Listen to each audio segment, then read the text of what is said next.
Dans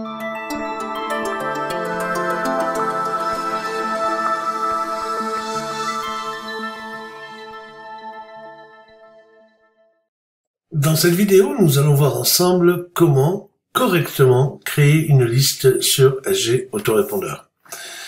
Alors, où que nous soyons dans le compte, il suffit de cliquer sur ici Accueil pour revenir à notre page d'accueil qui est un centre névralgique puisqu'il y a tout un tas d'informations et on peut accéder à pratiquement tout à partir de cette page d'accueil.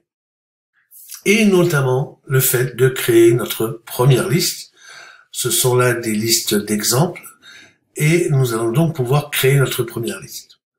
Mais avant toute chose, j'ai déjà fait le travail pour vous pour parler de ces mots de clients et de prospects dans les noms des listes. Les noms des listes, vous les voyez ici. Et j'ai personnellement pris le choix de, au lieu d'écrire client, j'écris un petit c.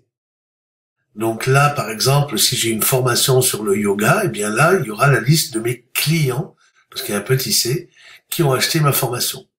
Ceux qui n'ont pas encore acheté ma formation et qui se sont quand même inscrits en tant que prospects seront donc notés -p-.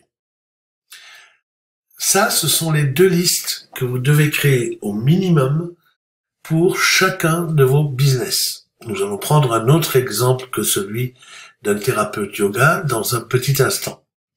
Vous noterez que j'ai créé une troisième liste, une liste test. Alors ça, c'est une liste dans laquelle seuls moi et mes collaborateurs vont être inscrits. C'est une liste qui nous permet de valider en fait les mises en forme des emails que nous allons envoyer. Vous le voyez d'ailleurs dans cette liste, il y a 3 abonnés dans cette liste, mais il y a surtout ici un message. Donc ce message-là, vous savez que si vous avez regardé les vidéos précédentes, vous savez que un email envoyé est d'abord un message et ensuite on crée un envoi par rapport à ce message. Ce message peut être rédigé en texte simple, mais peut aussi faire l'objet d'une mise en forme très élaborée que nous verrons lorsque nous traiterons des messages. C'est pour pouvoir tester le rendu de ces messages en envoi réel que nous avons créé une liste de tests. Sinon, je parle bien d'envoi réel. Sinon, vous le savez que chacun des messages que vous créez, je vous ai probablement déjà expliqué que lorsqu'on crée un message et qu'on le sauvegarde, on a la possibilité de faire un envoi test. Mais un envoi test n'est pas un envoi réel.